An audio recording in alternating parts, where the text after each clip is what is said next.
राधे राधे। बहुत ध्यान से कथा को सुनिएगा और अपने चित्त को लगा कर रखिएगा। श्रोताओं, आज की कथा को जो भी भक्त ध्यान पूर्वक सुनेगा उसे सारे सुख और धन की प्राप्ति अवश्य होगी। आप कुछ मत करो, केवल कथाएं सुनते रहो। मैं गारंटी लेता हूँ आपके घर में झगड़ा नहीं होगा, आपके घर में अच्छा खासा पैसा आता रहेगा, आप जीवन में टेंशन फ्री रहोगे। बस आप कथा सुनते रहो, केवल कथा। कथा ही आपको सबसे बड़ी औषधि है। कथा को दवाई के हिसाब से सुनो, जैसे दवाई लेनी ही लेनी। आप अपना मोबाइल खोल लिया करो, या तो 3 बजे साधना चैनल खोल लो रोज, या साधना चैनल ना खोल पाओ तो मोबाइल पर जाओ, अनिरुद्धाचार्य टाइप करो, यूट्यूब पर जाना, अनिरुद्धाचार्य टाइप करना, चैनल खुल के आएगा, सब्सक्राइब कर लेना। आज यूट्यूब पर पूरी दुनिया में सबसे अधिक लोग यूट्यूब पर अनिरुद्धाचार्य परिवार पर जुड़े हैं। आज पूरी दुनिया कथा सुन सुनकर बहुत कुछ सीख रही है। इस संसार में ऐसा कोई नहीं है जिसने पाप ना किया हो, हाँ या ना? आप में से ऐसा कौन है जिसने कोई पाप ना किया हो जन्म से लेके आज तक? सबको पता है ना, सब पापी हैं। हम सब पापी हैं, जाने अनजाने में। भाई हमने मच्छर मारे हैं, मक्खियां मारी हैं, चलने में ना जाने कितनी चींटियां मरी हैं। बरसात आ गई, गाड़ी आप चलाते हो, कितने मेंढक तुम्हारे टायर के नीचे गाड़ी के दब के मर जाते हैं। ये हमने जानकर नहीं किया, हमने किसी मेंढक को मारा नहीं है, पर गाड़ी जा रही थी, मर गए। हम चल रहे थे, चींटी थी बहुत सारी, चींटियों के ऊपर पांव रख गया, 25-30 चींटियां मर गई। हमने मारा नहीं है जानकर, पर मर तो गई ना। तो वो पाप के भागी तो हम ही हुए ना। जीव हत्या तो पाप है। कुछ पाप होते हैं जानकर किए गए, जैसे हमने जानकर आपको मारा, जानकर मारा, प्लानिंग के साथ मारा। कुछ लोग क्या होता है, चींटियों पे गर्म पानी डाल देते हैं, तो ये प्लानिंग के साथ जानकर हत्या है। समझना, चींटियां मरती हैं, चींटी समझते हैं ना। कुछ लोग क्या करते हैं, चींटियों पे गर्म पानी डाल देते हैं, हाँ या ना? कुछ लोग क्या करते हैं, चींटियों पे गरम गरम उबलता पानी डाल देते हैं। और कुछ लोग क्या करते हैं, जैसे आप जा रहे हैं और चींटी पांव के नीचे दब के मर गई, आपने चाहा नहीं, देखा भी नहीं था, पांव रख गया। अच्छा, हत्या तो उसने भी की जिसने गर्म पानी डाला, पर हत्या तो आपने की कि आपने पांव रख दिया, मर गई।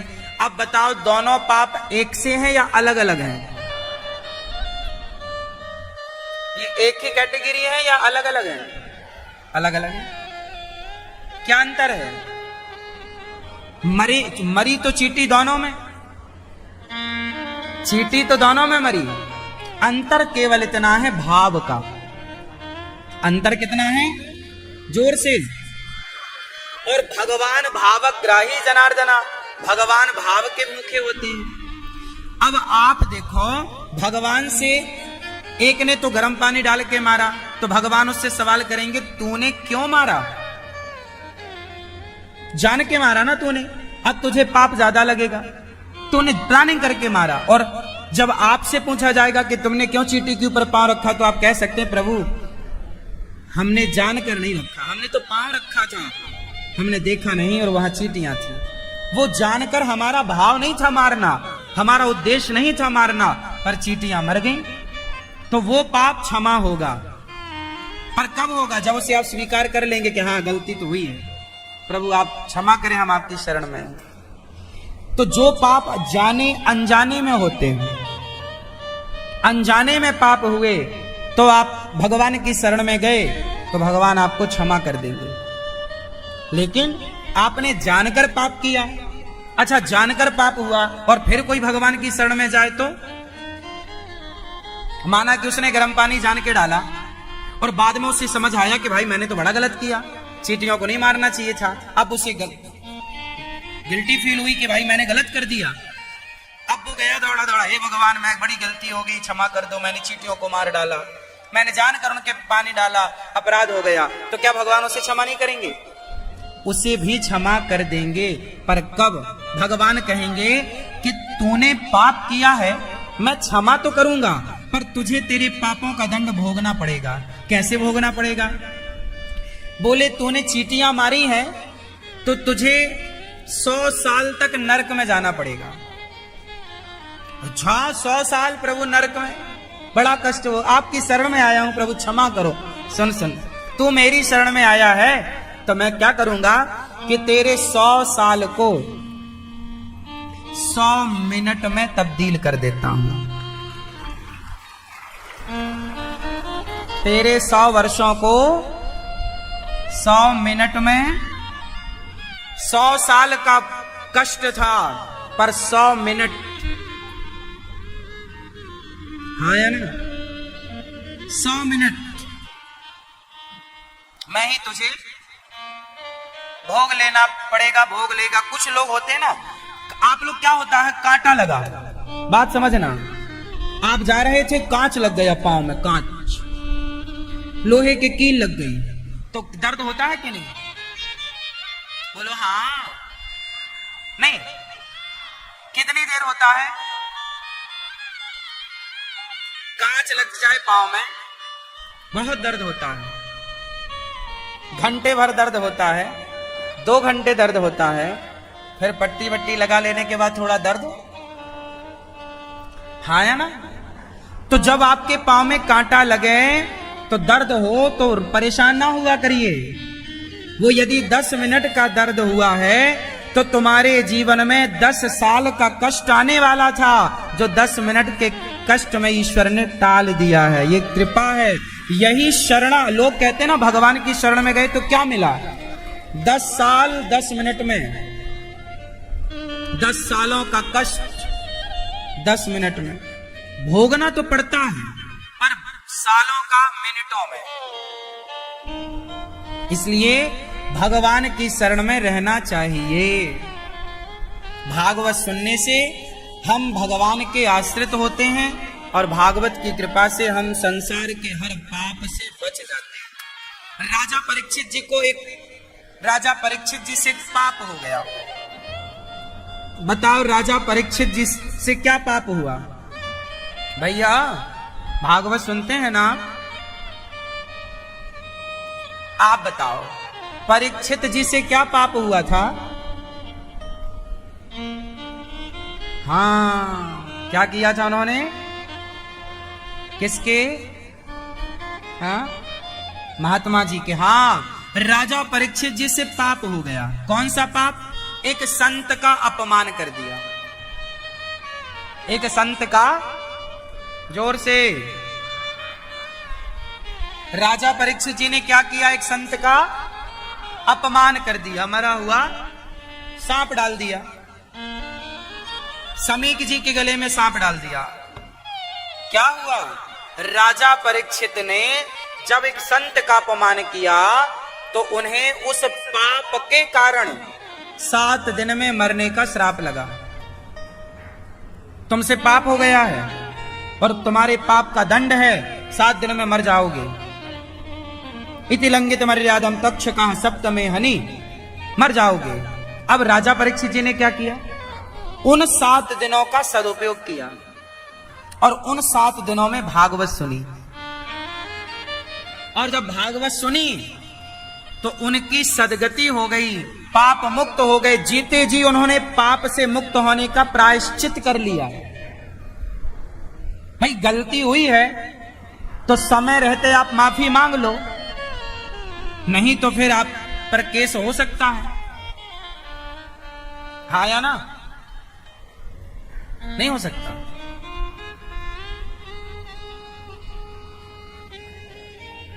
कुल मिलाकर के आपने पाप किया है तो उसका जल्दी प्रायश्चित कर लीजिए। मतलब पाप हो गया ना, अब क्या करें? जब पाप कर लिया, समझ में आए तो पाप था, अब क्या करें? अब संत जी का अपमान तो कर दिया, अब क्या करें? भागवत सुने। परीक्षित जी ने भागवत सुनी तो वह परीक्षित जी उस श्राप से मुक्त होकर भगवत धाम चले गए भागवत सुन करके। ये भागवत जी का चमत्कार है। पाप को काट देती है। जैसे मजबूत धागे को कौन काटता है? बोलो, कैंची। मजबूत धागा है, कपड़ा है, फला फला जो काटना है तो कैंची फटाफट। आपके हाथ से वो धागा टूटेगा नहीं, कैंची जरा देर में काट देगी। जो आप नहीं कर सकते वो कैंची कर देती है। ये बात सही है, हाँ या ना? जो आप नहीं कर सकते वो काम कैंची कर देती है। उसी तरह जो आप नहीं कर सकते वो काम भागवत जी कर सकती हैं। भागवत कैंची है जो तुम्हारे पापों को फटाफट काट देती है। भागवत पाप से मुक्त करने वाली, इसलिए लोग भागवत जी की पोथी पाठ कराते हैं और पाप मुक्त होकर भगवत धाम के, भगवान की कृपा के अधिकारी बनते हैं। आप भी भागवत जरूर सुना करो, भागवत का पाठ जरूर पोथी पाठ कराया करो। अभी 22 तारीख से 22 जुलाई से फिर यहाँ भागवत जी के पोथी पाठ बैठेंगे। गुरु पूर्णिमा के बाद तुरंत गुरु पूर्णिमा का उत्सव यहाँ पर 17 तारीख से ही स्टार्ट हो जाएगा। 17 तारीख से गुरु पूर्णिमा का, 17 जुलाई से गुरु पूर्णिमा का उत्सव चालू हो जाएगा। और इस गुरु पूर्णिमा में सुंदर सी कथा, प्रभु राम की कथा है। कुछ दिनों की चर्चा प्रभु राम की होगी। और फिर 22 तारीख से भागवत जी के पाठ बैठेंगे। तो आप चाहें तो आप भी भागवत जी के पाठ बिठा सकते हैं। तो आप जितने लोग भागवत सुन रहे हैं, भागवत पापों को काटने की कैंची है। भागवत जी में 18,000 श्लोक हैं, 335 अध्याय हैं। सुखदेव भगवान की दिव्य वाणी है, भगवान श्रीमन नारायण की वाणी है, वेद व्यास जी की वाणी है, दिव्य आचार्यों की वाणी है। भागवत जी में सबसे पहला श्लोक मेरे संग बोलिए, महात्मा का। सच्चिदानंद रूपाय, जोर से बोल लो मेरी माँ, आवाज नहीं निकल रही है क्या? सच्चिदानंद रूपाय विश्वोत्पत्त्यादि हेतवे तापत्रय विनाशाय श्री कृष्णाय वयं नुमः। सच्चित आनंद, सच्चिदानंद, सच्चिदानंद रूपाय। भगवान कैसे हैं? सच्चित आनंद, सच्चिदानंद। करते क्या हैं? विश्वोत्पत्त्यादि हेतवे, विश्व की उत्पत्ति पालन संहार करते हैं। तापत्रय विनाशाय, सारे दुखों से बचाते हैं। 3 प्रकार के दुख होते हैं, दैहिक, दैविक, भौतिक, तापा। दुख कितने प्रकार के होते हैं? क्यों भैया बताओ, दुख कितने प्रकार के होते हैं? आप कौन कौन से? आप बताओ, कौन कौन से दुख होते हैं? मैया बताओ मेरी माँ, कौन कौन से दुख होते हैं? कोई तन दुखी, कोई मन दुखी, कोई धन बिन रहते उदास, थोड़े थोड़े सब दुखी, सुखी राम के दास। कोई तन का रोगी है, तन दुखी, तन से परेशान, इतना बीमार पड़ा है पूछो ही मत। सारी बीमारियां उसी के अंदर है। पैसा बहुत है पर बीमारियों से परेशान है। खाने को बढ़िया है पर खा ही नहीं पा रहा है। डॉक्टर कहते हैं मत खाना, ब्लड प्रेशर हाई हो जाएगा। तो दाल का पानी पी रहा है।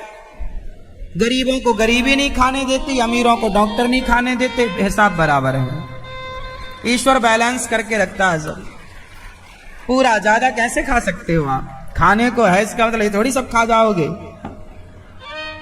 भगवान बैलेंस बना के चलते हैं। जिसके पेट में भूख है उसके पास खाने को नहीं है। जिसके भूख है उसके पास खाने को नहीं है, और जिसके पास खाने को है उसके पास भूख नहीं है। सही है, ऐसा ही है। ईश्वर बहुत सृष्टि को बनाए हैं ना, पूरा बैलेंस।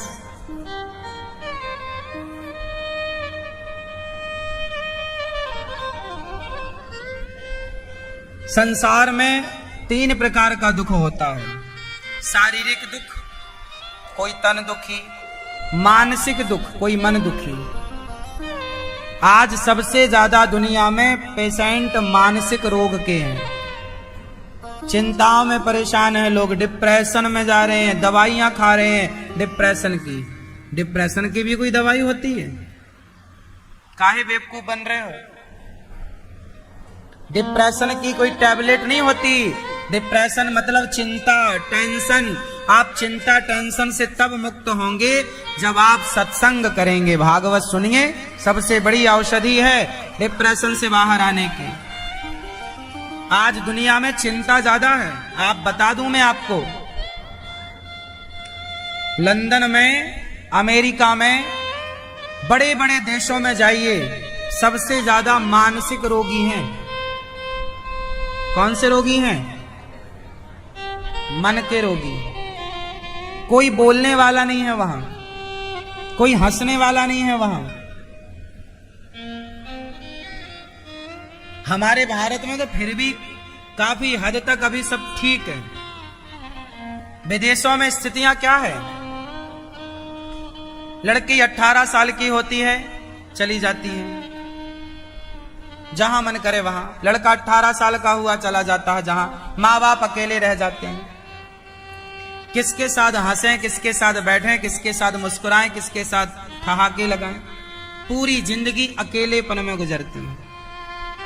वो अकेलेपन में क्या होता है? डिप्रेशन, मानसिक तनाव। एक बात बताएं, अच्छा बताओ, हंसना जरूरी है या नहीं? कितना जरूरी है? उत्तर दो। हंसने वाला व्यक्ति डिप्रेशन में नहीं जाता है। हमेशा मुस्कुराने वाला व्यक्ति डिप्रेशन में वो लोग जाते हैं जो हंसते मुस्कुराते नहीं हैं। हमेशा बंदर का मुंह बनाए घूमते रहेंगे, बंदर की तरह।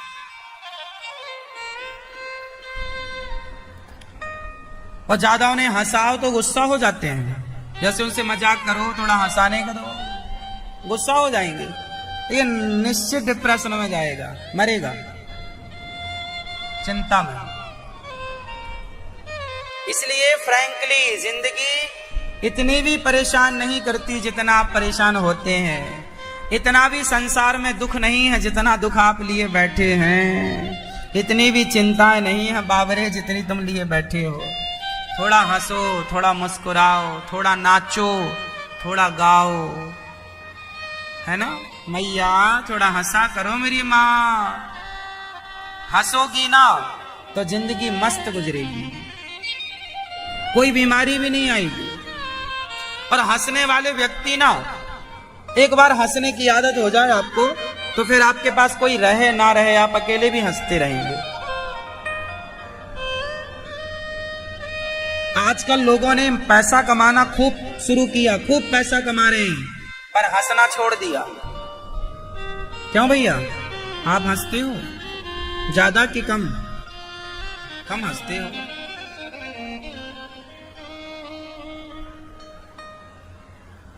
अच्छा, हंसने वालों की शक्ल ही अलग होती है। देख के पता चल जाता कौन हंसने वाले हैं और कौन बैठे रहेंगे मुंह बुला। कुछ लोग मुंह बुलाए बैठे रहते हैं, हंसते ही नहीं। हंसने वाले लोग बहुत अच्छे होते हैं, मुस्कुराने वाले लोग बहुत अच्छे होते हैं। तो बात बात में गुस्सा, बात बात में क्रॉस क्वेश्चन, बात बात में कुतर्क, बात बात में परेशान होना और औरों को करना, ऐसे लोग समाज में बहुत दुष्ट प्रकृति के होते हैं। इसलिए जीवन में हंसते मुस्कुरा, इसलिए ईश्वर के घर से जब आप आए तो ईश्वर ने सबसे पहले आपको रुलाया। जब बच्चा पैदा होता है तो रोता है, लेकिन रोने के बाद वो फिर सोते सोते हंसता है। छोटे छोटे बच्चे ना बहुत हंसते हैं, बेवजह हंसते हैं, उनके सामने ताली बजाओ तो हंसने लगते हैं। तुम्हारे सामने ताली बजाओ तुम गुस्सा हो जाओगे, ताली बजा रहे हो। और बच्चों के सामने ताली बजाओ तो हंसने लग जाते हैं। हंसने का कारण नहीं ढूंढना चाहिए। अरे हंसना एक अच्छी बात है, ईश्वर ने हमें संसार में हंसने मुस्कुराने के लिए भेजा है। रोना है तो केवल भगवान की याद में रोया करो कि प्रभु दर्शन कब होगा, कब मिलोगे राम।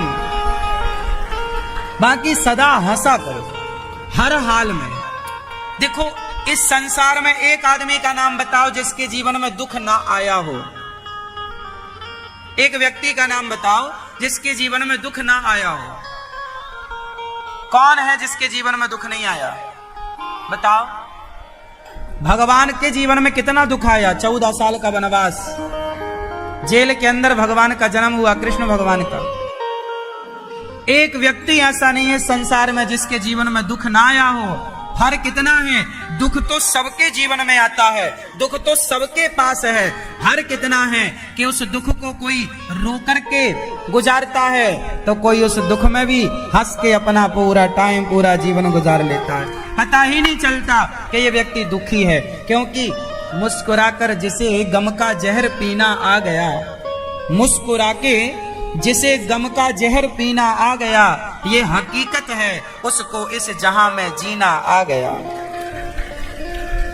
बस मुस्कुरा करके ये गम का जहर पीना है। पता ही ना चले किसी को कि आपके जीवन में कोई गम भी है, कोई कष्ट भी। मुस्कुराओ, ये जीवन मिला, मुस्कुरा लो। कुत्ते को मुस्कुराने का मौका मिला ही नहीं, कुत्ता चाहे तो भी नहीं मुस्कुरा सकता। ईश्वर ने मुस्कुराने के लिए केवल आपको छूट दे रखी है।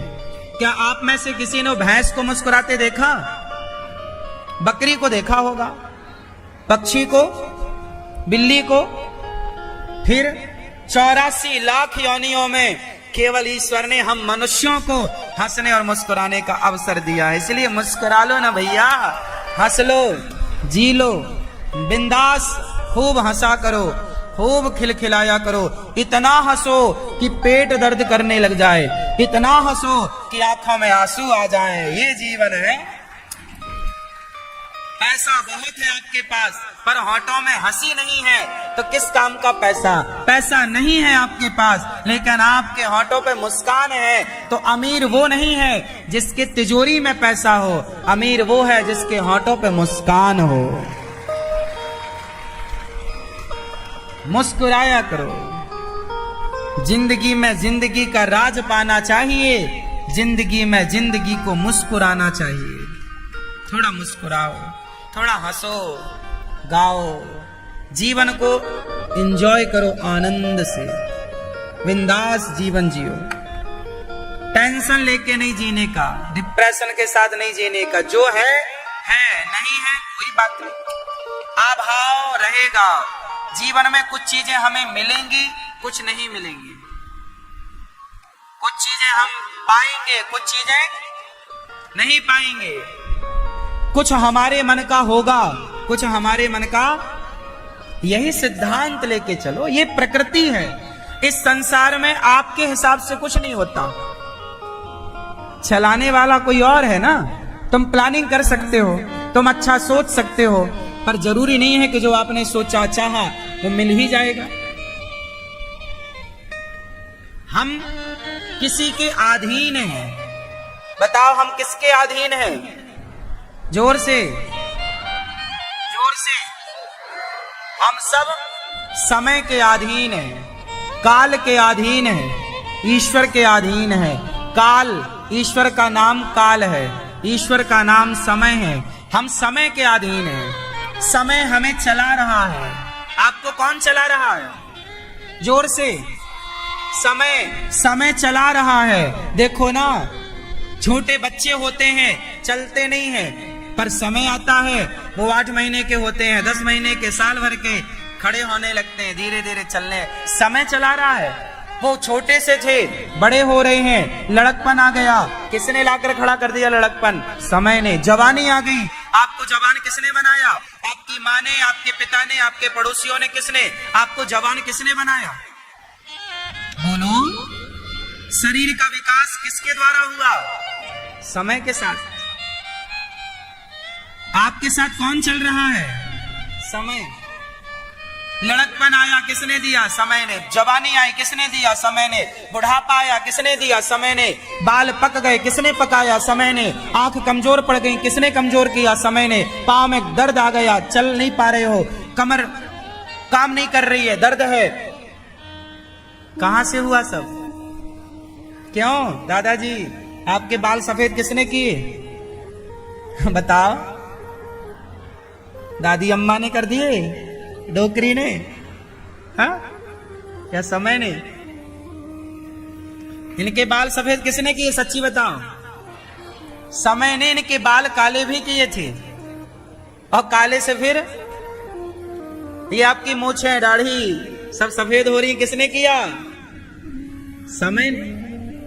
मतलब आप और हम माने ना माने, पर हम समय की बेड़ियों में जकड़े हुए हैं। समय हमें चला रहा है, समय हमें नचा रहा है, और समय हमें निगल रहा है।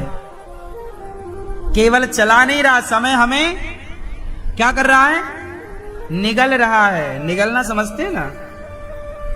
समय हमें निगल रहा है। आपके 25 साल बीत गए, मतलब समय ने आपके 25 साल को निगल लिया। आप 50 साल के हो गए, मतलब आपके 50 साल खत्म, निगल गया समय ने, आपके समय को निगल गया, निगल लिया। अब आप बच्चे कितने साल के हो? 80 साल के। कितने साल के हो गए दादाजी? 40, 50, 80, 85 हो गए। तो आपके 85 साल कहां चले गए? कहां गई आपकी जवानी? कहां गया आपका लड़कपन? आपके लड़कपन को, आपकी जवानी को समय ने निगल लिया, और समय ने आपको बुढ़ापा दे दिया। फिर ये बुढ़ापा निगल लेगा, जर्जरता लाके दे देगा, फिर वो जर्जरता भी छीन लेगा, और मृत्यु द्वार पे दस्तक दे देगी। चलो भाई साहब, समय हो गया। ये जीवन है, आप समझते नहीं हो, इसलिए आप अधीन हो समय के। इसलिए जो जीवन है वो आपके पास है तो मुस्कुरा के गुजारो, हंस के गुजारो, प्यार मोहब्बत से गुजारो। अरे लड़ाई झगड़ा करके क्या गुजारना? काल के गाल में जा रहे हो, संभल जाओ। बहुत लंबा जीवन नहीं है, बहुत लंबा टाइम नहीं है। मिनटों में समय जा रहा है, यूं चुटकियों में। देखते देखते आप जवानी से बुढ़ापे में प्रवेश कर रहे हैं। देखते देखते आपके बच्चे पैदा हुए, बड़े हो गए, जवान हो गए, उनकी शादियों का टाइम आ गया। बस समय यूं निकल गया, पता ही नहीं चला कि कैसे समय गया। समय बहुत तेजी से जाता है, इसलिए समय जा रहा है, समय अपना काम कर रहा है। आपने पुराना वाला महाभारत देखा है क्या? टीवी पर देखा है? उसमें जैसे ही महाभारत स्टार्ट होता था ना, तो उसमें एक गोल सर्कल घूमता रहता था, चक्र, और वो एक आवाज आती थी। कैसी आवाज आती थी? मैं समय हूं, मैं समय हूं, मैं ही हूं जो तुम्हें जवानी देता हूं। मैं समय हूं, मैं ही हूं जो तुम्हें बुढ़ापा देता हूं। मैं समय हूं, मैं ही हूं जो तुम्हें सब देता हूं, और तुमसे सब कुछ ले भी लेता हूं। सुंदरता दिया, जवानी आई, सुंदरता मिली, जवानी गई, चलो सुंदरता वापस करो, चमड़ी झूला झूलने लग जाती है। हाँ या ना? समय के पास इतना समय नहीं है कि वो फिर से आपको समय दे सके। इसलिए जो समय आपके पास है, उस समय को रोकर नहीं, हंसकर गुजारो। यही समय के साथ समझदारी है। बताओ, हंसते रहना अच्छा है कि रोते रहना? महाराज जी हम बहुत परेशान हैं, रोते रहे कि इस परेशानी में भी हंसने का कोई मौका ढूंढे। परेशान कौन नहीं है, दुख किसके पास नहीं है। कोई उस दुख में रोकर के उस समय को गुजारता है, कोई उस दुख में भी पॉजिटिव होकर। राम ने 14 साल गुजारे वनवास में, रोकर गुजारे कि हंसकर? बोलो क्या मैसेज दिया राम ने कि आपके जीवन में भी यदि ये संघर्ष आ जाए, आपके जीवन में भी ये विपत्ति आ जाए, संकट आ जाए, तो आप उस समय को रो कर ना गुजारें। राम ने कहा बड़े धैर्य से हंस करके वो समय गुजारें, क्योंकि ये वक्त भी गुजर जाएगा। हाँ या ना? हाँ। भगवान कैसे हैं? सारे दुखों से बचाने। कोई तन का रोगी, कोई मन का रोगी, कोई धन बिन रहत उदास। धन के बिना कुछ लोग परेशान हैं। अच्छा बताओ सबसे बड़ी दौलत क्या है, सबसे बड़ी संपत्ति क्या है? मैया आप बताओ सबसे बड़ी संपदा क्या है? हा? हा? हाँ मैया बोल गई। सबसे बड़ा धन क्या? सबसे बड़ी दौलत क्या? सबसे बड़ा धन क्या? क्या? गौधन, गौधन, गजधन, बाजधन और रतन धन खान। जब आवे संतोष धन, सब धन धूरी समान। सबसे बड़ा धन है संतोष। संतोष मतलब जितना दिया विधाता ने वो बहुत है। जितना हमारे पास विधाता ने दिया, हमारे पास नमक रोटी है या 56 भोग है, झोपड़ी है या महल है, जो है उसमें संतोष रखना ही सबसे बड़ा धन है। वरना करोड़ों पाकर भी संतोष नहीं है तो व्यक्ति जहां संतोष नहीं है वहां परेशान है। खुशियां कहाँ हैं? प्रसन्नता कहाँ है? जहां संतोष है वहां प्रसन्नता है, या जहां असंतुष्टि है वहां प्रसन्नता है? बोलो। आप यदि संतुष्ट हैं अपनी कमाई से, अपने परिवार से, अपने पति से, अपनी पत्नी से, तो आप खुश हैं। यदि आप संतुष्ट नहीं हैं अपने पैसे से, अपने परिवार से, तो आपके पास लाख हो, आपकी पत्नी बहुत सुंदर हो, लेकिन आप तो संतुष्ट हैं ही नहीं उससे, तो वो पत्नी आपको सुख नहीं दे सकती। और आपकी पत्नी थोड़ी सांवली है पर आप संतुष्ट हैं अपनी पत्नी से, तो वो सांवली पत्नी भी आपको खुश सुखी कर सकती है, सुख दे सकती है। हाँ या ना? पत्नी, पति, पैसा, परिवार में सुख नहीं है, उसमें होने वाले संतोष में सुख है। क्या आप संतुष्ट हैं? रिक्शा वाला रिक्शे में संतुष्ट है तो वो खुश है। महलों के रावण अपनी पत्नी मंदोदरी के साथ संतुष्ट नहीं था तो नाश हो गया। दुख उठा के ले आया, सीता मां को नहीं लाया रावण ने, दुख उठा के ले आया। हाँ या ना? उठा ले आया, सर्वनाश हो गया। रावण अपनी पत्नी से संतुष्ट होता तो दूसरे की पत्नी क्यों चुराता? और संतुष्ट होता तो सुख होता। रावण के जीवन में सुख नहीं था, क्यों? क्योंकि रावण संतुष्ट था ही नहीं। हाँ या ना? बोलो हाँ। अच्छा, राम के जीवन में ना तो सोने की लंका थी, लेकिन राम अपनी पत्नी से और अपनी माता के निर्णय से, अपने पिता के निर्णय से संतुष्ट थे कि मेरे पिता ने मुझे जंगल दिया है तो मैं संतुष्ट हूं। राम जंगल में भी संतुष्ट थे और रावण सोने की लंका में भी संतुष्ट।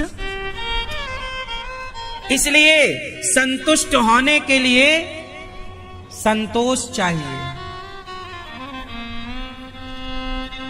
संतोष है राम के जीवन में तो वो संतोषी राम की, जिन राम के भीतर संतोष है, जो राम इच्छाओं से दूर हट चुके हैं, वो संतुष्ट राम की पूजा की जाती है और असंतुष्टि रावण के पुतले जलाए जाते हैं। देख लो आप, बताओ, रावण ने सीता मां को चुराया, हाँ या ना? जबकि रावण की बहन राम के पास गई थी ऑफर लेकर के, हमसे ब्याह कर लो। रावण की बहन का नाम क्या था? सूर्पनखा। गई मेकअप करके सुंदरी बन के, राम बहुत सुंदर हो आप, पर तुमसे ज्यादा तो हम सुंदर हैं, हमसे ब्याह कर लो। राम जी ने बताया हमारी पत्नी है, शादी हो चुकी है हमारी, वो खड़ी सीता। सूर्पनखा बोली नहीं, उसमें क्या रखा? वो देखो सूखी एक हड्डी, सूखी। हम देखो जवान है, सुंदर है। अब बताओ, राम की पत्नी जैसी है, राम अपनी पत्नी में सुखी है, संतुष्ट है, हाँ या ना? दूसरी स्त्री ऑफर दे रही है कि आओ हमारे पास ब्याह कर लो। राम जी ने देखा तक नहीं नजर उठाकर। ये बताओ, ये संतुष्ट पुरुष के लक्षण हैं या नहीं? जो अपनी पत्नी के सिवा पराई स्त्री को काम भाव से ना देखे, बहन भाव से देखे, मां के भाव से देखे, बेटी के भाव से देखे, तो वो पुरुष संतुष्ट है या असंतुष्ट है? बोलो, संतुष्ट है। उसे जरूरत नहीं है किसी की महिला को देखने की गलत तरीके से। राम ने नहीं देखा, आई थी सूर्पनखा ऑफर लेकर खड़ी सामने। राम को तो चुराना भी नहीं था जैसे रावण ने चुराया, वो तो खुद ऑफर लेके आई है, स्वीकार करो। राम ने नहीं। और रावण जिनकी पत्नी को, सीता मां को सूर्पनखा ने तो रिजेक्ट कर दिया ना कि भाई तुम्हारी पत्नी में क्या रखा है, हम कितनी सुंदर हैं। उनकी वो पत्नी जिसे रावण की बहन ने रिजेक्ट कर दिया है, उनकी पत्नी को रावण उठा के ले आया। रावण के पास क्या कमी थी? मंदोदरी कितनी सुंदर थी, जितनी सुंदर माता पार्वती हैं उतनी ही सुंदर लगभग मंदोदरी माता थी। पंच कन्याओं में एक कन्या है। मंदोदरी सामान्य महिला नहीं है। मंदोदरी ऐसी स्त्री है कि वो जब चाहे अपने आप को कुंवारी कर लेती थी। मंदोदरी कभी बूढ़ी नहीं होती थी। मंदोदरी बूढ़ी नहीं होती थी, सदा जवान रहती थी। वो जवान कुंवारी हो जाती थी, जब चाहे वो कुंवारी हो जाती थी। पंच कन्याओं में थी ना वो। ऐसी मंदोदरी जो जब चाहे कुंवारी हो जाए, सदा जवान रहती थी, उन मंदोदरी को छोड़कर रावण जगत जननी को चुरा कर ले आया। क्यों? संतोष नहीं। इसलिए कहता हूं, जो आपका ईश्वर ने आपको दे रखा है, जितना धन, सुदामा के पास खाने को रोटियां नहीं थी, पर संतोष कितना था। क्यों मेरी मां? अच्छा ये बताओ, जितना आप लोगों के पास अभी है, औरों के पास उतना भी नहीं है। ये बात सही है या गलत है? ईश्वर ने जितना आप लोगों को दे रखा है, औरों के पास अभी उतना भी नहीं है। आप मैया ये जो आपने कपड़े पहने हैं कितने रुपए के होंगे? 1000 का, 5000 का, 2000 का, 2000 के? मैया आपने साड़ी पहनी कितने की है? 6000, 7000 की, 700 की। अच्छा मैया, ये जो आपने 700 की साड़ी पहनी है ना, इसे आप 1 साल तक पहनना, और फिर जब 1 साल बाद आपका मन भर जाए तो आप ये साड़ी किसी को देने का मन बनाना। तो लेने वाले 20 लोग खड़े होंगे, साड़ी 1 होगी, और लेने वाले 20 लोग होंगे कि भाई हमें दे दो। मतलब तुम्हारी साड़ी यदि 700 की तुमने 1 साल तक पहनी, तो उस उतारी साड़ी को लेने वाले लोग भी समाज में हैं। आपने सूट जो 2000 का पहना है, ये जब पहन के तुम्हारा जी भर जाए तो किसी को देना, तो लेने वाले बहुत होंगे। हाँ या ना? ये बात सही है या गलत है? मतलब आज भी समाज में लोगों के पास कपड़ों का अभाव है, भरपेट भोजन का अभाव है। आज भी समाज में कितनी गरीबी है कि लोग दूसरों के उतारे हुए कपड़े सहर्ष खुशी से लेने को तैयार हैं। ये मजबूरी नहीं तो क्या है? ये गरीबी नहीं तो क्या है? ईश्वर ने आपके तो हाल ऐसे नहीं बनाए ना कि आपको किसी का उतारा हुआ कपड़ा पहनना पड़े। तो फिर क्यों आप शिकायत करते हो कि भगवान तुमने ये नहीं दिया?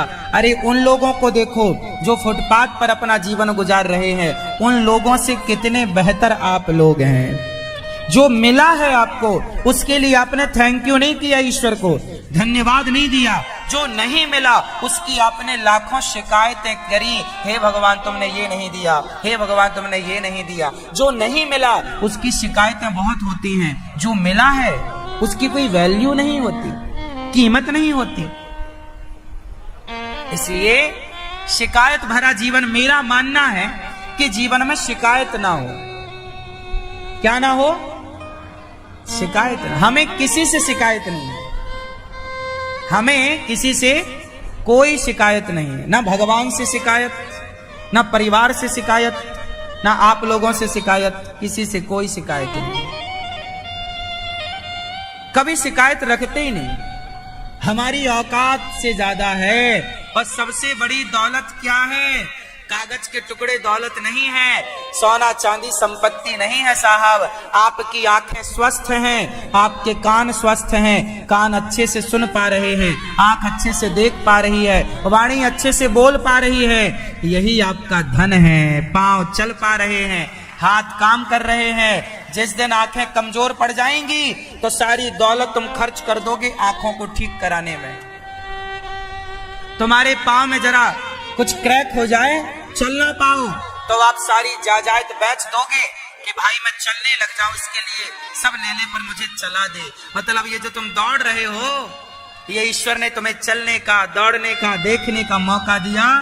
क्या ये किसी दौलत से कम है? सच्ची बताओ। अभी मैंने सुना कि कोई एक मैया है, बहुत उनके कानों ने सुनना बंद कर दिया। एक बहुत बड़ी गायक है, उनके कानों ने सुनना बंद कर दिया। अचानक उनके कान सुन नहीं पा रहे। अब बताऊं मैं आपको, सारी जिंदगी कान अच्छे थे और अब अचानक कान नहीं सुन पाए। तो उन्होंने कहा कि मैंने जितना खर्च करना हो, भाई पैसा लेना है तुम लाखों ले लो, करोड़ों ले लो, मेरे कान जैसे थे वैसे कर दो, आवाज आने लग जाए। मतलब हम सुन रहे हैं, ये भी तो दौलत है। हमारे कान अपने आप में एक प्रॉपर्टी है या नहीं? आपकी आंख अपने आप में एक प्रॉपर्टी है या नहीं? हाँ या ना? लंगड़े से पूछो कि चलने की कीमत क्या है, अंधे से पूछो कि देखने की कीमत क्या है। आपको सहज में मिल गई चीजें, फ्री में 2 आंखें मिल गई तो आपको वैल्यू नहीं है। जिनकी आंखें खराब हो रही हैं, आंखों की नसें सूखती जा रही हैं, उनसे पूछो, वो घबराए पड़े हैं, हे भगवान क्या हम अंधे हो जाएंगे, कुछ दिख नहीं रहा महाराज, हे प्रभु ऐसी कृपा करो भैया, हमारी संपत्ति ले लो पर हमारी आंखें हमें लौटा दो। आदमी तैयार है अपनी दौलत देने को, हमारी रोशनी लौटा दो, आंखें लौटा दो। हे डॉक्टर साहब हमारी आंखें लौटा दो, पैसा जितना चाहिए ले लो। मतलब पैसे की वैल्यू नहीं है उस समय, उस समय कीमत आंखों की है। कोई बोल ना पाए, फिर आप कहोगे भैया पैसे ले लो, बस मेरी आवाज जैसी थी। फिर तो आपकी वाणी आपकी सबसे बड़ी दौलत है, आपके कान, आपकी आंख। कुछ लोगों के ना नाक में ये जो नाक की हड्डी होती है ये हल्की इस तरफ राइट या लेफ्ट हो जाती है या बढ़ जाती है, तो लोगों को सांस लेने में दिक्कत होती है। ये बीमारी भी होती है कुछ लोगों को। वो चाहते हैं, फिर वो मुंह से सांस लेते हैं, मुंह खोल खोल के। रात को बड़ी दिक्कत होती, नींद नहीं आती, सो नहीं पाते बढ़िया। वो चाहते हैं क्या करें भैया हम सांस ले पाए अच्छे से। मतलब आप श्वास ले रहे हैं, यह भी एक संपत्ति है। आप मानते हो या नहीं मानते? इसलिए ईश्वर ने किसी को गरीब बनाया ही नहीं। आपकी आंख करोड़ों की है, आपकी किडनियां करोड़ों की हैं, करोड़ों के सॉफ्टवेयर, करोड़ों के फंक्शन, करोड़ों की चीजें ईश्वर ने आपके शरीर में फिट करके ही संसार में भेजा है। किडनियां करोड़ों की है, इसलिए तो लोग किडनियों की तस्करी करते हैं, लोगों को पकड़ के किडनियां बेच डालते हैं। इसलिए मेरी मां संतोष, मेरी सबसे बड़ी दौलत मेरा स्वस्थ शरीर है। मेरा स्वस्थ शरीर ही मेरी सबसे बड़ी दौलत। इसलिए स्वस्थ रहो, निरोगी रहो, अपने आप को भी समय दो। क्या खाओ क्या ना खाओ विचार करो। गलत खा के बीमार पड़ जाना समझदारी नहीं है। बीमार पड़ के लाखों बर्बाद कर देना समझदारी नहीं है। इसलिए खान पान में कंट्रोल, संयमी बनो। ये शरीर बार बार ना मिलेगा। ये शरीर तुम बिगाड़ लेते हो पैसे के चक्कर में, फिर वही पैसा देके के तुम्हारा शरीर वापस ना आएगा। पैसा वापस आ जाएगा, शरीर गया ना आएगा। सच। इसलिए श्री कृष्णाय वयम नमः, जो सारे दुखों को दूर कर लेते हैं, कर देते हैं, ऐसे भगवान की शरण में हम सब चले। हम सब भगवान को नमस्कार करते हैं। यम प्रव्रजन्त मनुपेतमपेत कृत्यम द्वैपायनो विरह कातर आजुहाव पुत्रेति तन्मयतया तर्वोभिनेदुस् तम सर्वभूत हृदयं मुनिमानतोस्मि। सुखदेव भगवान एक बार भगवान शंकर जी माता पार्वती को लेकर के अमरनाथ गए। अमरनाथ के जंगल में डमरू बजाई, सारे पशु पक्षी भाग गए, पर एक छोटा सा शुक तोता, छोटा सा था, उड़ते आया नहीं, तो चिपक के दुबक के बैठ गया पेड़ की छांव में। शंकर जी माता पार्वती को अमर कथा सुनाने लग गए। पार्वती मैया कथा सुनती सुनती सो गई, और जब सोई तो तोता हुंका देने लग गया। तोते को लगा कि माता जी हुंका देना बंद करेंगी तो शंकर जी कथा सुनाना बंद कर देंगे, तो तोता माता जी की आवाज में हुंका ऐसे। शंकर जी ने कथा पूरी सुनाई, अब जयकारा लगी, बोलिए कृष्ण कन्हैया लाल की। तोता शंकर जी ने जब जयकारा लगाई तो पार्वती मैया की नींद खुली। मैया ने कहा प्रभु आगे क्या हुआ? शंकर जी बोले आगे क्या, आगे तो कथा पूरी हो गई। आप कहां थे? प्रभु हम सो गए थे। तो फिर कथा सुनी किसने? कथा किसने सुनी? हुंका तो बराबर मिला, पलट कर देखा तो तोता। शंकर जी ने बोला इसने चोरी कर ली मेरी कथा की। तोते को मारने शंकर जी ने त्रिशूल निकाला, डर के मारे तोता भागा। उड़ता उड़ता उड़ता उड़ता वेद व्यास जी की पत्नी बद्रीनाथ में विराजी, व्यास गुफा सरस्वती नदी के तट पर। वो वहां पर धूप में बैठी बाल सुलझा रही थी, मासिक धर्म से निवृत्त होकर जमाई आई, मुंह खुला तो तोता मुख के द्वार से गर्भ में प्रवेश कर गया। गर्भ में प्रवेश कर गया। अब जब गर्भ में प्रवेश किया तो शंकर जी आए, देवी हमारा चोर कथा चोरी करके भागा है, कहां गया? व्यास जी की पत्नी ने कहा कौन सा चोर? बोले कथा सुन ली। कौन सी? बोले अमर कथा। अच्छा अमर कथा चोरी कर ली? अरे जब अमर कथा सुन ही ली तो मरेगा कैसे? शंकर जी ने कहा बात तो सही है। शंकर जी चले गए कैलाश। कथा उस तोते को ही सुनवानी थी और उसे सही जगह स्थापित करना था। वो 12 वर्षों तक रहा मां के पेट में। 12 वर्षों के बाद व्यास जी ने कहा बेटा तुम्हारी मां को बड़ा कष्ट हो रहा है, बाहर आओ। भगवान की कथा सुन के तोता गया। भगवान का चिंतन करते करते करते करते तोता भगवान मैं बन के निकला। और जब तोता भगवान के आकार का निकला तो साक्षात व्यास जी के पुत्र, साक्षात भगवान सुखदेव भगवान व्यास जी के पुत्र जो भगवान के स्वरूप हैं वह प्रकट भय। तत्राभवद भगवान व्यास पुत्रो, भगवान व्यास जी के पुत्र भगवान ही व्यास पुत्र के रूप में प्रकट भय, ये कहना है। प्रकट भय और वही सुखदेव भगवान जन्म लेते ही, अच्छा देखो गया था तोता, निकले सुखदेव भगवान। क्यों? आप जिसका चिंतन करते हैं आप वैसे हो जाते हैं। बात समझ में आई? बहुत गंभीरता से समझने का विषय। आप यदि किसी बुरे व्यक्ति का चिंतन करो तो आप बुरे हो जाएंगे। इसलिए साधु संत सारे लोग क्या बोलते हैं? भगवान का चिंतन करो। क्यों? भगवान का चिंतन करने से आपका आचरण भी, आपका गुण भी भगवान की तरह होगा।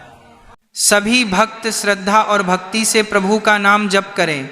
इस कलयुग में भगवान के नाम से ही जीवन का उद्धार होगा। सुखदेव भगवान की भगवत चिंतन में डूबे हैं। बाद में व्यास जी ने भागवत जी पढ़ाई और वही परीक्षित जी को सुनाते हैं। 88,000 संत बैठे हैं। सूत जी का आगमन हुआ। शौनकादि ऋषियों ने कहा कि हमें भक्ति ज्ञान विरागात्तो विवेको वर्धते महान, ऐसी मस्त कथा सुनाइए भक्ति बढ़े। मैया, ओ पंचायती मैया बैठो, मेरी माँ काहे खड़ी हो, मेरी प्यारी माँ बैठ जाओ। सूत जी महाराज कथा सुना रहे हैं। कृष्ण प्राप्ति करम सस्वत साधनम तद्वदाधुना। कृष्ण की प्राप्ति का सरल उपाय भागवत जी है। सूत जी कहते हैं शौनकादि ऋषियों से, हम तुम्हें वो कथा सुनाते हैं जो देवताओं को भी दुर्लभ है। एक बार स्वर्ग का अमृत लेकर देवता आए, कहने लग गए सुखदेव भगवान से, ये स्वर्ग का अमृत परीक्षित जी को पिलाओ और कथा हमें दे दो। एवं विनिमये जाते सुधा राज्ञा प्रपीयताम। तब सुखदेव भगवान ने कहा, क्वा सुधा क्वा कथा लोके क्वा कांचा क्वा मणिर महान। कहाँ आपका कांच का टुकड़ा, कहाँ भागवत। स्वर्ग का अमृत कांच का टुकड़ा है। स्वर्ग का अमृत कांच का, जोर से, स्वर्ग का अमृत कांच का टुकड़ा है और भागवत मणि है। स्वर्ग के कांच के टुकड़ा लेकर अपनी मणि कौन देता है भाई? सुखदेव भगवान ने कहा, इंद्र से आप हमारे समृद्ध के योग्य नहीं। सोचिए, देवताओं के राजा को सुखदेव भगवान ने यहां से विदा कर दिया। बोले तुम्हें भागवत नहीं सुनाएंगे। भागवत किसे सुनाओगे? जो भागवत का अधिकारी होगा उसे भागवत सुनाएंगे। सोचिए कि देवताओं के राजा भी भागवत के अधिकारी नहीं हैं। आप कितने भाग्यशाली हैं कि वो भागवत जो देवताओं को दुर्लभ है वो आपको सरलता और सहजता से मिल रही है।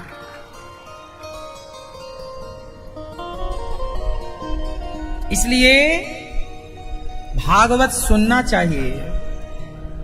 जब 7 दिन में भागवत सुनकर राजा परीक्षित जी का उद्धार हुआ तो तराजू बांधी गई इंद्र के द्वारा। स्वर्ग में तौल कर देखा तो भागवत जी का पलड़ा भारी था। इंद्र चरणों में गिर पड़े, प्रभु क्षमा, कहाँ हो आप? तब भागवत से ही भगवान प्रकट हो गए। बोलिए भागवत भगवान की जय। प्रिय भक्तों, भगवान भागवत से प्रकट होकर इंद्र को यह बताते हैं कि मैं भागवत से अलग नहीं हूं। सतयुग में भगवान प्रहलाद के लिए खंबा चीर कर प्रकट नरसिंह भगवान हुए। त्रेता में राम प्रकट हुए, द्वापर में कृष्ण प्रकट हुए, तो कलयुग में भगवान ने अपने रूप को भागवत जी में स्थापित कर दिया। जो भागवत सुनेगा उसके हृदय में जाकर मैं प्रकट हो जाऊंगा। भागवत सुनने वाले भक्तों के हृदय में भगवान प्रकट होते हैं। लोग कहते हैं ना भगवान कहां है, कहां नहीं है, लेकिन माचिस की तीली में आग तो है कि नहीं है, पर उस आग को प्रकट करने के लिए क्या करना पड़ता है? माचिस की तीली को निकालकर माचिस से घर्षण करना पड़ता है, हाँ या ना? बिना घर्षण किए हुए तीली से आग प्रकट नहीं होती, तो बिना भक्ति किए हुए, सत्संग किए हुए भला तुम्हारे चित्त में भगवान कैसे प्रकट होंगे? Common sense. बहुत ज्यादा दिमाग लगा, आजकल लोग परेशान काहे हो रहे पता? बेवजह दिमाग लगा रहे हैं। भगवान में दिमाग ना लगाओ, भगवान में दिल लगाओ। दिल लगेगा तो कुछ समझ में आएगा, दिमाग लगाते मर जाओगे। दिमाग तो माता सती का ना लगा भगवान में। माता सती दिमाग लगा रही है कि ये कैसे राम जो अपनी पत्नी को ढूंढ रहे हैं जंगल जंगल। शंकर जी बोले दिमाग ना लगाओ सती, तुम दिमागदार पिता की पुत्री हो इसलिए दिमाग लगा रही हो। ये जो राम है ना, ये राम भगवान है। मैं प्रणाम कर रहा हूं, शंकर जी प्रणाम कर रहे हैं। हे राम जय सह सच्चिदानंद जगदीशा, जय हो आपकी हे सच्चिदानंद, हे परमेश्वर, हे ईश्वर। और माता सती, शंकर जी क्या लगा रहे हैं? दिल, मेरे राम में दिल लगा। और सती क्या लगा रही है? जोर से क्या लगा रही है? मैया कहां चली मेरी माँ दिमाग लेने? अच्छा जाओ, मिल रहा वहां दिमाग।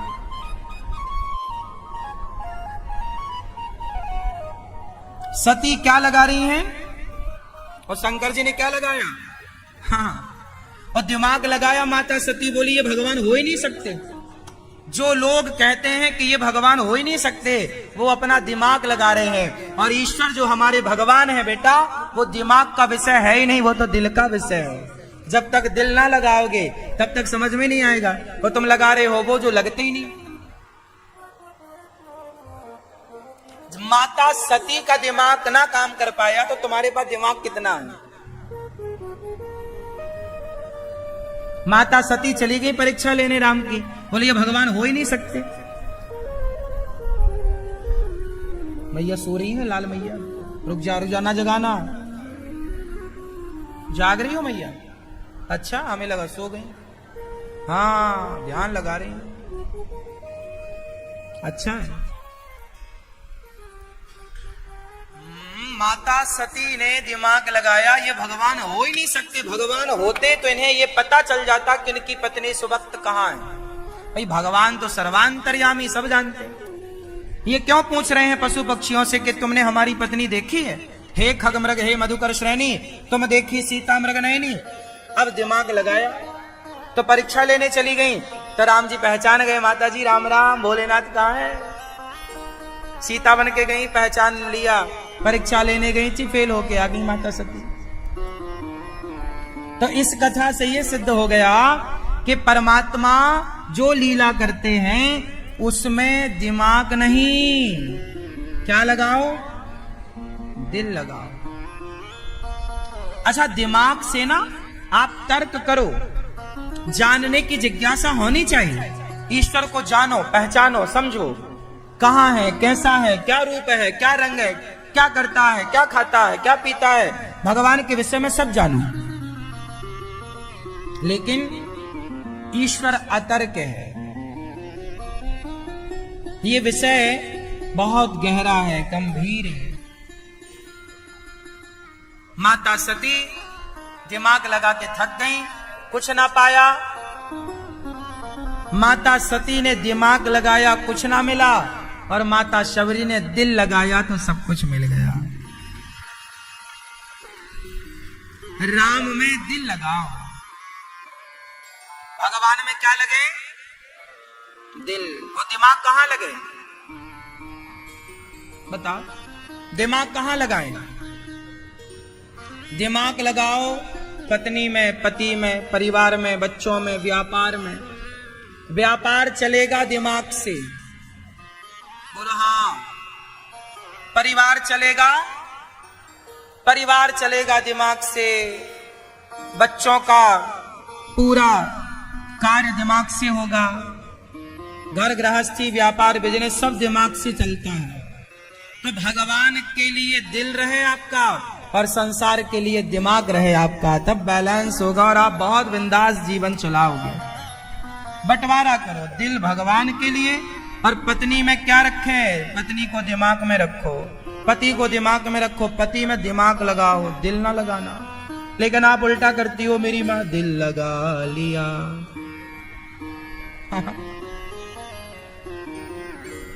तुमसे प्यार करके अब लगाया है दिल, तो बाद में रोती हो, फिर आप कहती हो दिल के टुकड़े टुकड़े करके मुस्कुरा के चल दियो।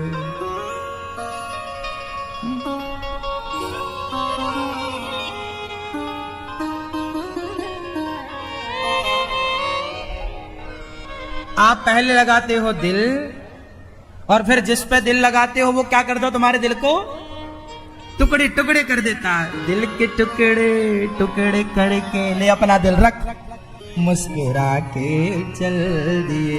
कहां चला मुस्कुरा के? पड़ोसन के पास। तू अपना रख। इसलिए मेरी माँ, दिल लगाओगी संसार में तो घाटे में जाओगी, या लगाओगे? भैया आपसे भी कह रहे हैं घाटे में दिल ना लगाओ। दिल सिर्फ भगवान में। दिल संसार के लोगों के लिए है ही नहीं। दिल हमारा संसार को झेल ही नहीं पाता। जबरदस्ती आप दिल में बैठाते सबको, मेरी पत्नी, परिवार सब यहीं बैठो। दिल इतना है ना, इतना सब बैठा लोगे, हार्ट अटैक तभी तो आता है। जब इतनी ट्रैफिक जाम हो जाएगी, इतना लोड डाल दोगे तो वो हैंग हो जाएगा, मरो। दिल को फ्री रखो बिल्कुल। लोड जितना डालना है दिमाग में डालो। हाँ, लोड कौन सह सकता है? बोलो। हमारा दिमाग बहुत स्ट्रांग। और आपको एक बात और बता, दिमाग दो होते हैं। कितने होते हैं? अच्छा आप बता चलो, कितने दिमाग होते हैं? आप लोगों को एक ही पता है। हमारी बॉडी, हमारा ब्रेन, ये दो भागों में डिवाइड होता है, लेफ्ट राइट। दोनों दिमाग, अब ये बहुत अलग विषय हो जाएगा, मैं मेडिकल साइंस आपको समझाने नहीं बैठा। दिमाग दो होते हैं, पता है आपको? एक दिमाग हमेशा आपका ऑफ रहता है। जो एक दिमाग आपका ऑन रहता है, उस एक दिमाग का केवल आप 2% यूज कर पाते हो। 98% दिमाग आपका खाली रहता है।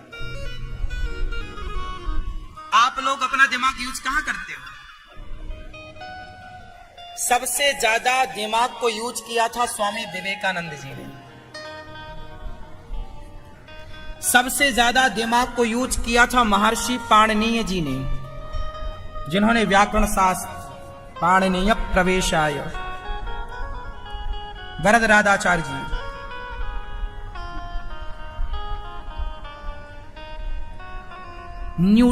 न्यूटन और कुछ वैज्ञानिक का मुझे नाम पता था, अभी भूला है।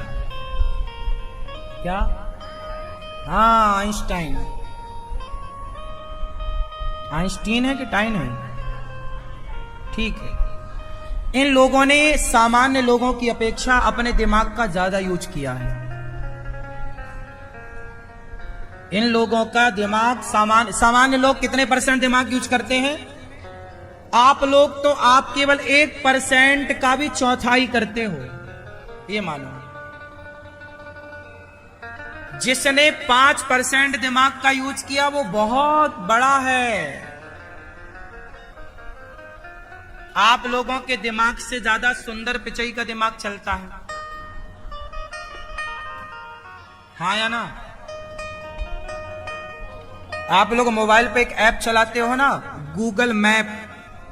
आपके घर का एड्रेस डालो, तुरंत उसमें आ जाता है, आपके दूरी आ जाएगी कितने किलोमीटर है। उसके बिना आजकल लोग चल नहीं पाते, वो एक आवश्यकता बन गई है समाज की। उसको डिजाइन किसने किया? किसने उसको तैयार किया? सुंदर पिचई ने, गूगल का सीईओ।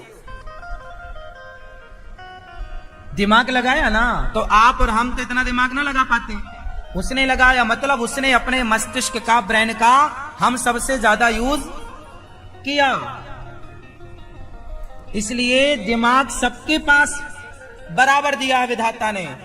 कोई अपने दिमाग का चौथाई हिस्सा यूज करता है, कोई 2% दिमाग यूज करता है, कोई 7, अधिक से अधिक 10% तक ही गए हैं लोग।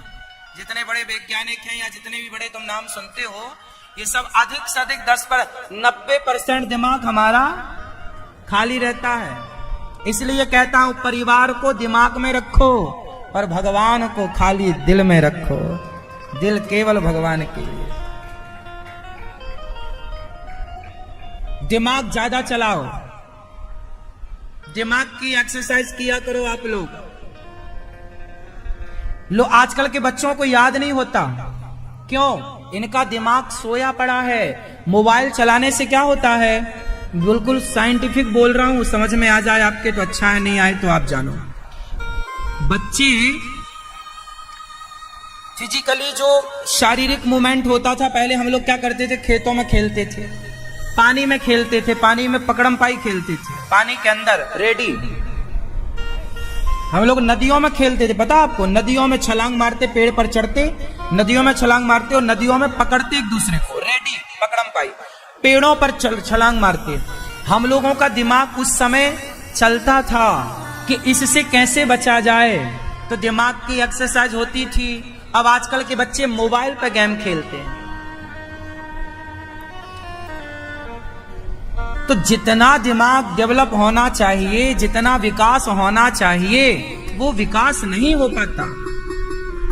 अच्छा, विकास होता भी है तो वो गलत वे पे चले जाते हैं। जैसे आज किसी के बच्चे का दिमाग बहुत तेज चला गया। जैसे बहुत दिमागदार लोग क्या करते हैं, आपके मोबाइल पर फोन आएगा, मैं बैंक से बोल रहा हूं, आपका ओटीपी आया होगा, ओटीपी दे दो।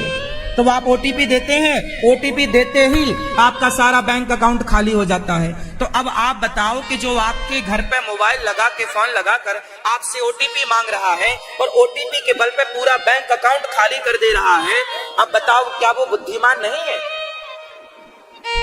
उसका दिमाग आपके दिमाग से ज्यादा चल रहा है, लेकिन वो चला तो रहा है पर गलत चला रहा है, क्राइम कर रहा है, वो गलत करे। यदि वो अपने इस मस्तिष्क को समाज की सेवा में लगाता, समाज के उत्थान में लगाता, तो औरों की अपेक्षा वो बहुत कुछ कर डालता देश के लिए, अच्छा समाज के लिए।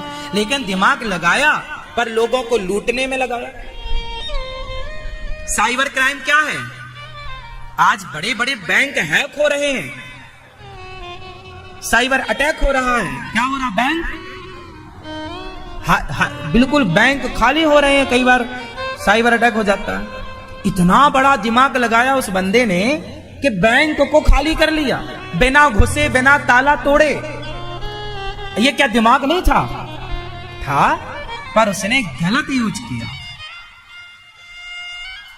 इसलिए कहता हूं कि यदि आपके अंदर सही वक्त पर सही संस्कार का बीज नहीं बोया गया, तो संस्कार ना बोने से ये दिमाग यदि विकसित हो भी गया तो वो गलत वे पे ले जाएगा। इसलिए दिमाग होना चाहिए, दिमाग का विकास होना चाहिए। बच्चे बुद्धिमान बने, पर उनकी बुद्धि समाज को लूटने के लिए नहीं, समाज को कष्ट देने के लिए नहीं, समाज को सुखी बनाने के लिए, राष्ट्र की सेवा के लिए वो अपना दिमाग यूज करें, बुद्धि लगाएं, तब तो बुद्धि का होना अच्छा है। हाँ, इसलिए कहता हूं सत्संग किया करो। तो हम लोग अपने दिमाग को खाली छोड़ देते हैं, खाली खाली मर जाते हैं, दिमाग का यूज करते नहीं। इसलिए हम सबको दिमाग का यूज करना चाहिए। हमारे भगवान श्री कृष्ण क्यों भगवान कहलाते हैं? क्योंकि उन्होंने अपने दिमाग का 100% यूज किया। भगवान कृष्ण ने कितने % दिमाग को यूज किया? 100%। देखिए कितना दिमाग। एक पहाड़ को एक उंगली से उठा लेना, गीता का ज्ञान इस तरह दे देना कि युगों युगों बाद वो ज्ञान पढ़कर लोग ज्ञानी हो रहे हैं। ऐसा ज्ञान गीता में दे दिया, आज तक वो ज्ञान पढ़ा जाता है। इतना बड़ा महाभारत बिना हाथ लगाए कृष्ण ने जिता दिया। जरा समझिएगा, बिना हाथ लगाए भगवान ने कोई अस्त्र शस्त्र नहीं उठाया। भीष्म पितामह के लिए एक बार बस रथ का पहिया उठा के दौड़े हैं, इतना किया है। बाकी कोई अस्त्र शस्त्र नहीं उठाया प्रभु ने, पर पूरा महाभारत जिता दिया। हाँ या ना? हमारे देश में एक चुनाव को जिताने के लिए पूरी कायनात लग जाती है, फिर भी वो चुनाव नहीं जीत पाते। और हमारे एक श्री कृष्ण ने, एक कृष्ण ने पूरा महाभारत जिता दिया। क्या दिमाग नहीं था? दिमाग का यूज किया। क्या दिमाग लगाया भगवान ने? देखो, दिमाग की मैं बात करूं, दिमाग कहां लगाया प्रभु ने? जयद्रथ ने अभिमन्यु को मारा। अभिमन्यु जब मरे, अभिमन्यु अर्जुन के बेटे हैं, और जब अभिमन्यु मरे तो जयद्रथ ने मारा मरे हुए अभिमन्यु के सिर पे लात। अर्जुन को पता चला कि मेरे पुत्र को बहुत लोगों ने मारा, पर मूल रूप से जयद्रथ। प्रतिज्ञा कर ली, कल के युद्ध में मैं जयद्रथ को। जयद्रथ कौन था? दुर्योधन का जीजा, सगा। कल के युद्ध में मैं जयद्रथ को मारूंगा। अब प्रतिज्ञा तो अर्जुन ने कर ली कि या मैं मर जाऊंगा या जयद्रथ को मारूंगा। अब देखिए, प्रतिज्ञा अर्जुन ने कर ली, लेकिन अर्जुन के बस का था ही नहीं जयद्रथ को मारना। अर्जुन के बस का था ही नहीं। पूरी सिक्योरिटी जमाई, गुरु द्रोणाचार्य लग गए उसकी रक्षा में। युद्ध का शाम हो गई। अभी जयद्रथ कहां है अर्जुन को यह भी नहीं पता कि किस क्षेत्र में वो सुरक्षा कवच में बैठा। शाम होने को आई, तब भगवान को लगा कि यहां ताकत से काम नहीं चलेगा। भगवान ने क्या लगाया? दिमाग लगाया। और देखिए, भगवान ऐसे कंट्रोलर हैं जिनके कंट्रोल में आकाश पाताल सब रहता है। जो व्यक्ति जितेंद्रिय होता है, जो व्यक्ति संयमी होता है, वो अपने कंट्रोल में प्रकृति को भी कर लेता है। और भगवान ने प्रकृति को कंट्रोल कर लिया। प्रकृति से कहा जरा सूर्य को ढक दिया जाए। सूर्य अस्त होने में अभी घंटा 2 घंटा बाकी था कि तभी बादलों ने ढक लिया। प्रकृति सहयोगी बन गई। देखिए, दिमाग देखिए, कंट्रोलिंग पावर देखिए कि भगवान का कंट्रोल प्रकृति में है, इंसानों में छोड़िए। बादल उनके इशारों पर चल रहे हैं। ढक दो सूर्य को, ढक दिया। ऐसा लगा कि शाम हो गई, शाम हो गई। अब लो भैया, शाम हो गई, शंख बज गया, युद्ध विराम। अब अर्जुन को चिता तैयार करी गई, मरो। दुर्योधन बोला चलो, तुमने बोला था ना कि आज युद्ध में नहीं मारा गया, अब नहीं मारा गया, चलो चलो। अर्जुन जाने लगे चिता की ओर। जयद्रथ को लगा अब तो शाम हो गई, युद्ध खत्म हो गया, अब तो चले। सारा सुरक्षा कवच तोड़कर आ गया चिता के सामने, अर्जुन के सामने। हा हा हा, देख मुझे मारने चला, मरने लगा। भगवान ने कहा देखो, ये दिमाग देखो। भगवान को बुलाना था उसको कि यहां के खड़ा हो जा, कुछ नहीं किया, दिमाग लगाया। वो बंदा जो लाख सिक्योरिटी में था, सब तोड़ फोड़ के आया, खड़ा हो गया। भगवान ने कहा लो आ गया। तुरंत भगवान ने प्रकृति को इशारा किया, हट जाओ बादलों। हट गए बादल। सूर्य भगवान थे। अर्जुन, सबको भ्रांति हो गई, गलतफहमी हो गई, कंफ्यूजन हो गया कि सूर्यास्त हो गया। अभी सूर्यास्त नहीं हुआ, अभी शेष बाकी है, कुछ पल का सूर्य बाकी है। अभी सूर्यास्त होने में 10-5 मिनट बाकी है। उठा गांडीव, पर इसका सिर काट के इसके पिता की गोद में गिराना, यहां मत गिरा देना। गांडीव उठाया, सामने जयद्रथ था, बाण चलाया। वो बाण में इतनी ताकत थी नहीं कि उसके बाप जो 1000 किलोमीटर दूर बैठा था, अच्छा जयद्रथ को जो मारता वो भी मर जाता, ये भी वरदान था उसे। उसका सिर जो काटेगा, जब सिर उसका धरती पे गिरेगा तो उसका मारने वाले का भी सिर टुकड़े टुकड़े हो जाएगा। लेकिन एक शर्त थी कि इसका बाप हजारों किलोमीटर दूर जंगल में बैठा तपस्या कर रहा था जयद्रथ का पिता। यदि इसका सिर जाके उसकी गोद में गिर जाए तब ये दोनों मर जाएंगे, बाप बेटे मारने वाला नहीं। ये बात कौन जानता था? केवल कृष्ण, अर्जुन नहीं जानते थे। और अर्जुन का निशाना इतना भी पक्का नहीं था कि 1000 किलोमीटर दूर जाके जंगल में फलाने पेड़ के नीचे कोई बैठा तो उसकी गोद में वो बाण जाके, इतना कहा दिमाग। ये भगवान ने अपना सुदर्शन लगा दिया अर्जुन के बाण में, सिर कटा और अर्जुन के बाण में भगवान का चक्र, और ऐसा निशाना देखिए 1000 किलोमीटर दूर। आज की सैटेलाइट क्या करती है? अंतरिक्ष में, आकाश में ही एक देश की सैटेलाइट कोई आती है तो वो दूसरे देश की सैटेलाइट से ध्वस्त करने की क्षमता रखती है। आज की ये टेक्नोलॉजी है, निशाना चूक भी सकता है, पर भगवान का निशाना देखिए कि बाप की गोद में जाके बेटे का सिर गिरा, बाप बेटे मर गए, भगवान ने भक्त की रक्षा कर ली। ये है भगवान श्री कृष्ण का दिमाग। भगवान ने प्रकृति को कंट्रोल कर रखा है, 5 तत्वों में कंट्रोल, पृथ्वी, जल, वायु, अग्नि, आकाश। जब भगवान श्री कृष्ण द्वारिका से गए तो जल में कंट्रोल देखिए, भगवान ने जल से कहा कि मेरी द्वारिका को पानी में डुबा दिया जाए। उनकी नगरी पानी में डूब गई और आज 5500 साल बाद भी उनकी नगरी पानी में सुरक्षित है। अभी आपने देखा होगा हमारे देश के प्रधानमंत्री जी द्वारिका में पानी के अंदर पुरानी द्वारिका का पूजन करने गए थे। पानी के भीतर डूबी हुई द्वारिका प्राप्त हुई है, हाँ या ना? तो भगवान का कंट्रोल जल में, अंतरिक्ष में। अग्नि पी जाते हैं बाल्यकाल में, अग्नि में। सर्पों पे तांडव करते हैं कालिया नाग के ऊपर, सर्पों पे कंट्रोल, हाँ या ना? भगवान है। समाज को देखो, भगवान की पूजा करने से अच्छा और क्या है? अच्छा बताओ, भगवान की पूजा करने से अच्छा क्या है? उत्तर दो, आप सबसे मेरा क्वेश्चन है, सवाल है, भगवान की पूजा करने से अच्छा क्या है? उत्तर क्या? क्या है? भगवान की पूजा करने से अच्छा है कि भगवान ने जो किया या जो कहा उस कहे को किया जाए और जो किया है वो किया जाए।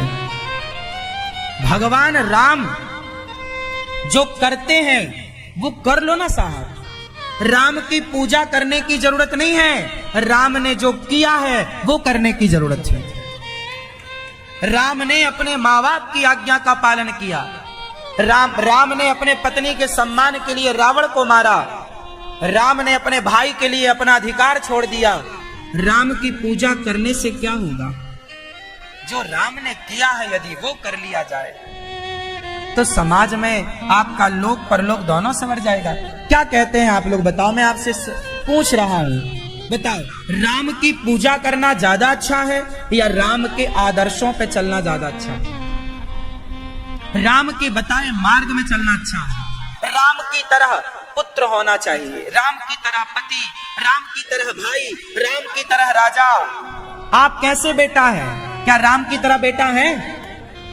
क्या राम की तरह पति हैं? राम ने दूसरी महिला को आंख उठाकर नहीं देखा, ऐसा पति होना चाहिए। क्या आप राम की तरह पति हैं? यदि आप राम की तरह पति नहीं बन पाए, राम की तरह पुत्र नहीं बन पाए, राम की तरह पिता नहीं बन पाए, तो बताओ राम की पूजा कर लेने से पाप क्या लोगे? क्या पालोगे? उद्देश्य पूजा करना है ही नहीं, उद्देश्य तो राम के आचरण को उतारना है। कृष्ण की पूजा करने से क्या पाओगे? कृष्ण की गीता पढ़ करके उस ज्ञान को आचरण में उतार कर जो पा सकते हो वो पूजा करके नहीं पा सकते। कन्फर्म है ये बात? कृष्ण के ज्ञान को जीवन में उतारा जा सकता है। गीता पढ़ के जो ज्ञान को उतार सकते हैं आप चरित्र में, वो ज्ञान को जो उतार सकते हैं ना, उस ज्ञान को उतारने से जितना लाभ होगा आपका, उतना लाभ पूजा करने में नहीं होगा। ये बात सही है या गलत है? जोर से आप बोल दीजिए। आप कह सकते हैं कि गलत है, हो सकता है, पर मैं नहीं, आपको मेरी बात गलत हो। या सही है तो आप बोल दीजिए कि सही है। सही है।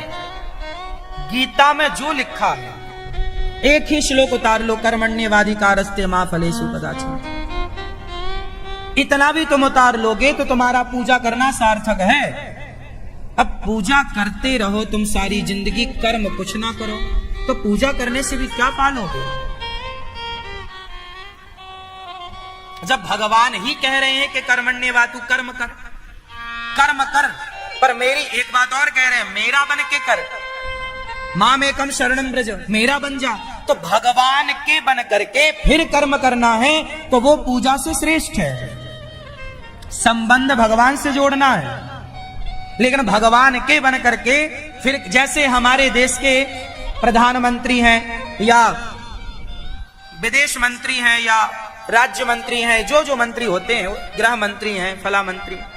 अच्छा ये बताओ, हमारे देश के जो विदेश मंत्री हैं जब विदेश जाते हैं तो वो अपनी तरफ से जाते हैं कि भारत की तरफ से जाते हैं?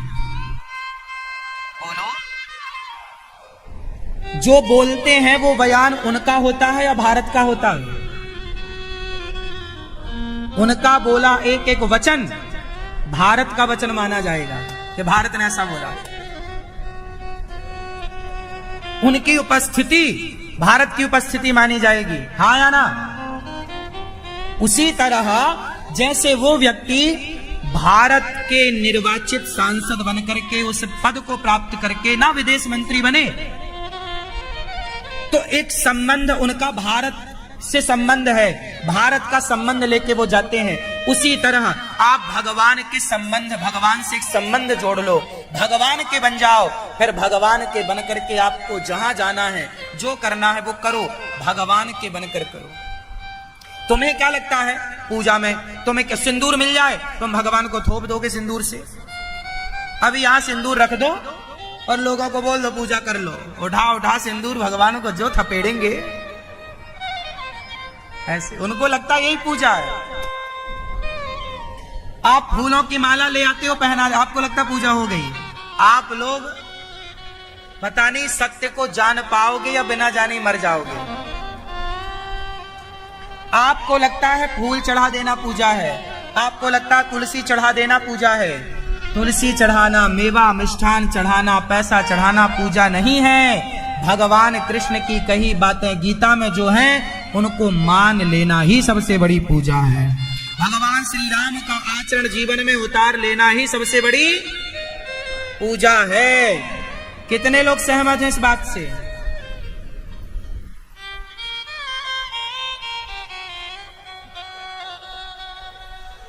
प्रिय भक्तों,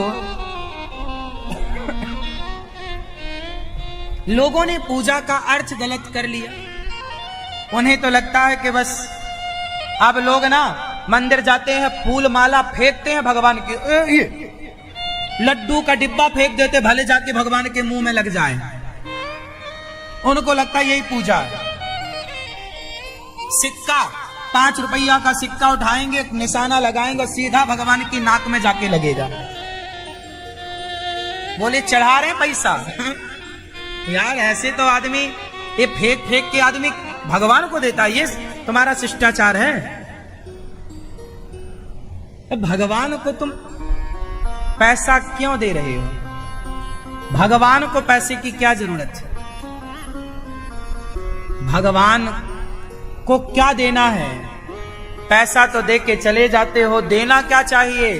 अपना निर्मल मन भगवान को देना चाहिए, दिल भगवान को देना चाहिए। नारद जी महाराज सारे तीर्थों में गए, ना पश्यम कुत्रमिच्छर महा मनः संतोष कार्यकम। नारद जी सारे तीर्थों में गए, शांति कहीं नहीं मिली। इंद्र को भी अधिकारी नहीं समझा सुखदेव भगवान ने भागवत का।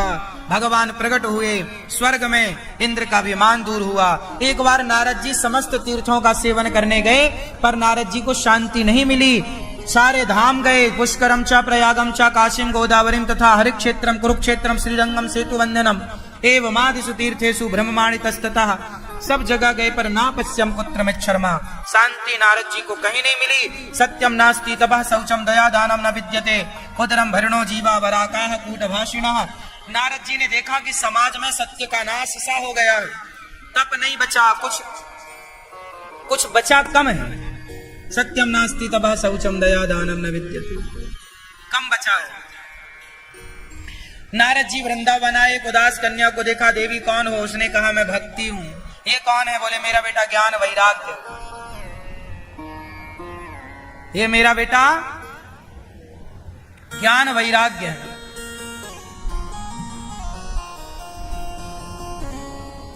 ज्ञान वैराग्य को नारद जी ने भागवत सुनवाई। पहले तो वेद वेदांत घोषिष्य गीता पाठिर मुहुर्मुहु भूख ज्ञान को सुनाया, पर कुछ ना हुआ।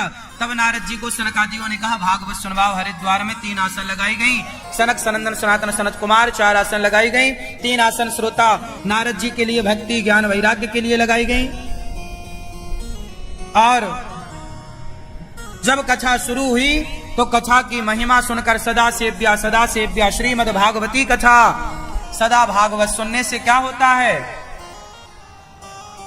भागवत सुनने से ही ये जो ज्ञान आप लोगों को मिल रहा है कि कृष्ण की बात मानना, राम के आदर्शों पर चलना ही पूजा है, ये सारा ज्ञान भागवत से ही प्राप्त हो सकता है। भागवत नहीं सुनोगे तो आपको यथार्थ ज्ञान होगा ही नहीं। भटकाने वाला ज्ञान तो बाजार में खूब मिल रहा है। आपको लगता है मंदिर जा रहे हैं पैसा चढ़ाएंगे, भगवान को पैसे की क्या जरूरत है? इसलिए कहता हूं गौरी गोपाल आश्रम में, इसलिए आप भगवान के मंदिर में पैसा मत चढ़ाओ। गौरी गोपाल आश्रम में इसलिए कहता हूं गौरी गोपाल भगवान के मंदिर में भी पैसा चढ़ाने की जरूरत नहीं। गौरी गोपाल आश्रम में जो दीन दुखियों के लिए लंगर चलता, भंडारा, उनको अपने हाथ से भोजन देने में आपका भला है, उनको भोजन बंटवाने में आपका कल्याण है। पैसा आपका सार्थक तब होता है जब आप किसी दीन दुखी की सेवा से उस धन को जोड़ देते हैं। किसी दीन दुखी की सेवा से उस धन को, भगवान तक पैसा कैसे पहुंचता है? आपको 10 रुपए चढ़ाना है भगवान को, तो वो 10 रुपए किसी भूखे को दे दो, भूखे को रोटी खिला दो अपने हाथ से। और देखो दान वहां कर, पैसे वहां दो जहां संतोष हो, देने के बाद संतुष्टि मिले कि हाँ हमने जो दिया उसका हमारी आंखों के सामने सदुपयोग हुआ। और गौरी गोपाल आश्रम एक ऐसा आश्रम है कि जो आप देते हैं आपके हाथ से ही यहाँ हजारों लोगों को भोजन बांटा जाता है। दिन भर आपके सामने भोजन बढ़ता हुआ दिखता है, अखंड रसोई चल रही है, लंगर चल रहा, भंडारा चल रहा है, हजारों लोग रोज प्रसाद पा रहे हैं। अब देखिए क्या है ये, आप आए, आपने दिया और आप तुरंत देख रहे हैं कि आपके धन का सदुपयोग हो रहा है। इसलिए दान करना चाहिए। कहां करें? जहां पर सेवा का कार्य हो। आपको आपकी आंखों से दिखना चाहिए कि हमने जो दान दिया है उसका सदुपयोग हो रहा है या नहीं। जहां आपका अंतरात्मा संतुष्ट हो जाए वहीं दान करना चाहिए, जहां संतोष हो। पैसे कहीं भी नहीं दे देना चाहिए, किसी को भी नहीं दे देना चाहिए। सुपात्र को दान करना चाहिए। गाय दान करनी चाहिए। किसको? अब किसी को भी दे दोगे तो कोई कसाई को ही दे दोगे, तो कसाई को आपने गाय दान कर दी तो वो तो ले जाके काट देगा। तुलसीदास जी, सूरदास जी, इनके कहां बेटा था? अपने बल पर भक्ति करी, अपने बल पर प्रभु को पाया।